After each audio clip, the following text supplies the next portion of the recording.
Hi, everybody. So, as you're preparing to submit the final draft of your summary, I wanted to go over some of the key skills I'm expecting you to show me when you are writing the summary.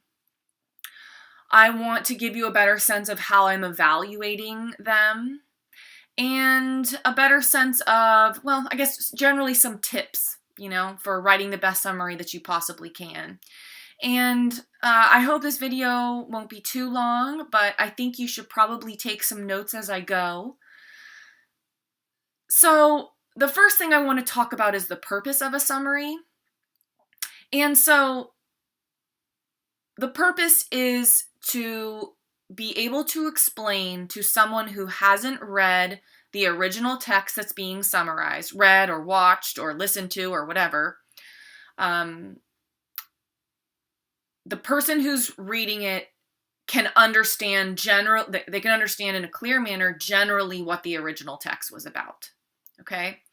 And that skill becomes very important when you begin to do research on your own that you read by yourself and then incorporate into your writing.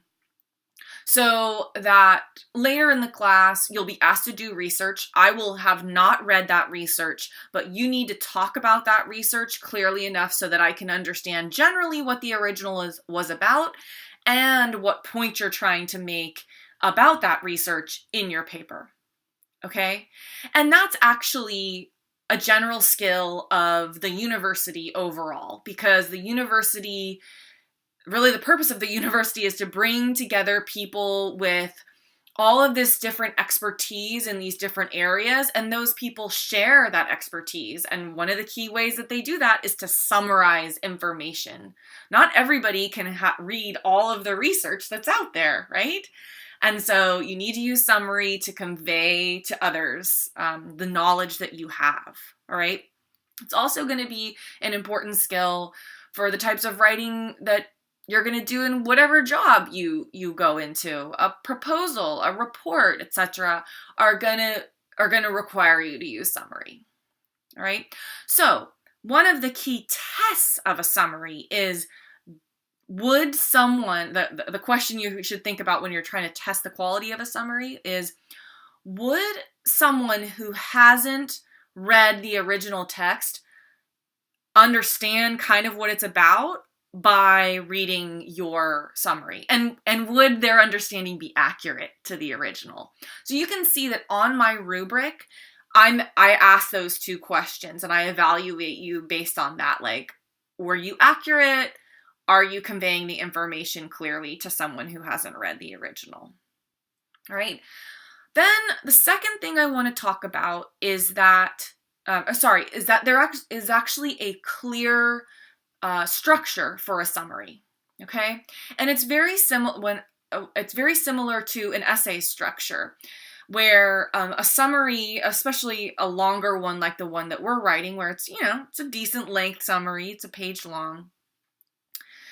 The summary structure is similar to an essay in that it has an introduction section, it has a body section, and it has a conclusion section. In this case, you're writing a one-page summary, so that will all be one paragraph. You don't need to separate those sections into 3 different paragraphs, but you have those elements going on in your summary. And I should stop and note that summaries can be any length. It doesn't matter. I just chose maximum 1 page arbitrarily to make you write a somewhat detailed summary, but also keep it quite short. A summary could be 1 sentence long. A summary could be 5 pages long. It doesn't matter, okay? So in the introduction section, you're doing that introduction of the source that you just learned about in the working with sources assignment, okay? And that's where you give the author's full name, the title, and a general overview of what the text is about. You might present the author's main argument right from the beginning. So there's variability in what you include in that introductory sentence, but it's always full title, full name of author, okay? Then you have the body section, and that's where you go over The key points of the text, you have to relate those key points so that the reader can understand how the author was like building their argument. And then you have a conclusion section where you kind of tie everything together and really bring home for the reader, here's what this person's main point was, okay? And then the third thing I want to talk about in terms of characteristics of summaries is kind of related to the structure issue, in that the body part is very difficult to that's the most difficult part to construct, because you have to decide what to leave out. You know, you can't talk about everything. And you may have to rearrange the author's points. Like maybe they were presented in one order in the original, and you might have to rearrange them for the sake of, saving space, and also clarity for the reader. So that's really a tough part where you have to puzzle out, how do I organize this, and what things need to be included and what things need to be left out. And so on the rubric, I have a section that asks, is this overly detailed? Is this summary too detailed? Because often the excessive detail makes the summary confusing.